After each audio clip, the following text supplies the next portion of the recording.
Hey, what's up, everybody? Michael here.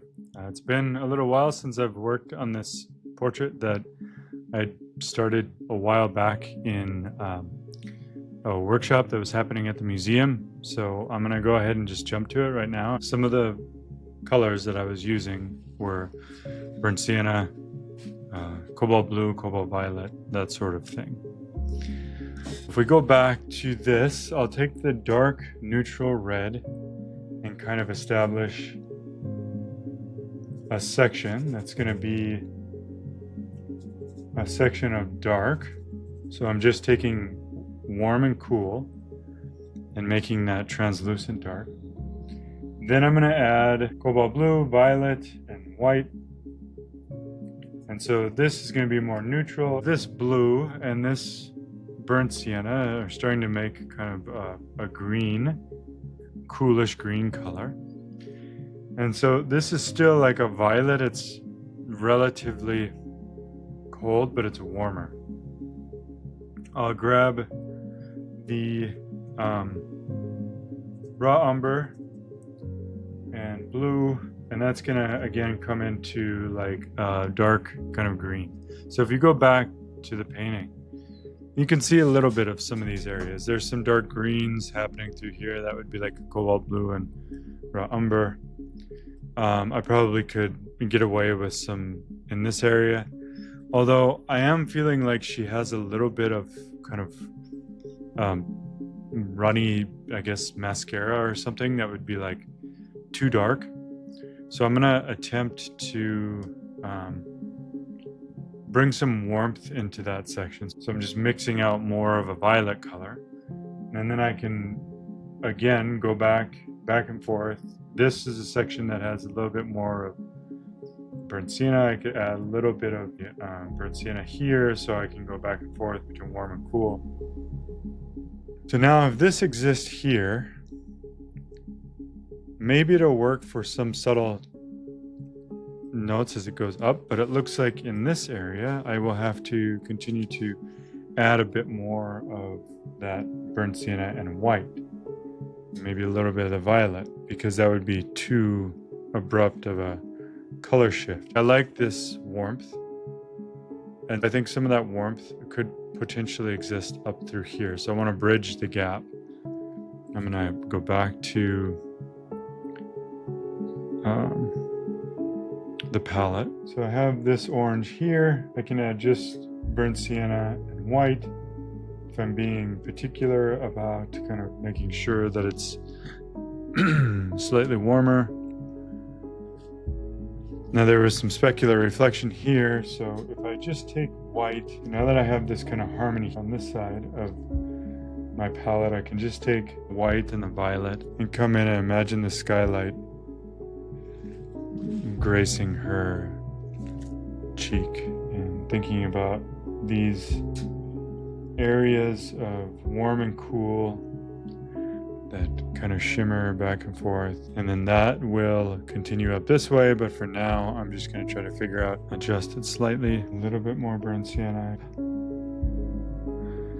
I see it's too dark right here. Maybe I just have to be careful not to like have everything be too light. So if I take this blue and some of that kind of violet color, and I'll go back and forth to try to find the form I'm looking for, thinking about what would be happening in her eye, how the light would be coming in. I want to be careful with the edges too, so I'll have to maybe mix up a new section for the eye. If I take black, maybe some cobalt violet, black, white, see what that does. I take a lot of the burnt sienna now and just try to soften this edge there. I soften some of them, maybe add a little bit of magenta, because I want this to be slightly more chromatic, playing off of that. So add some magenta, orange. Can you see that there? That's probably too much. Pull in some opaque pigment into it. Maybe a little bit of yellow. So that's magenta, cat orange, and yellow. So from these subtle tones, I'm going up into maybe something that would be slightly more chromatic.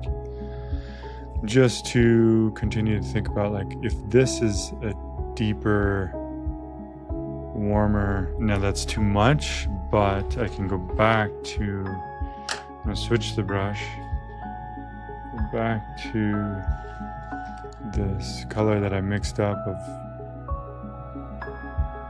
black, white, and violet.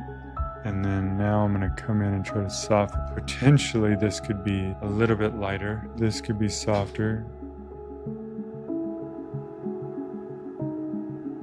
So it can be very hypnotizing and relaxing. Now, the further I go with it, of course, in sections and how I render things and how I think about things, if I just think about it longer, then I start looking at other parts, like the structure of the nose, and it makes me want to come in and repaint the structure of the nose and do a kind of similar thing where I'm kind of retracing my steps. And I will want to kind of just carefully go through each part. I think about these transitions wrapping around this way.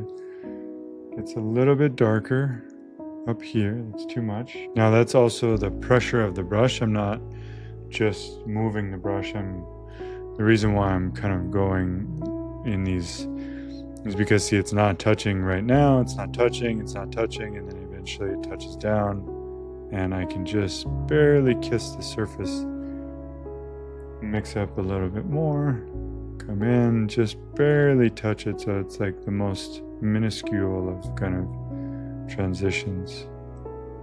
And then if I put more paint down, it can be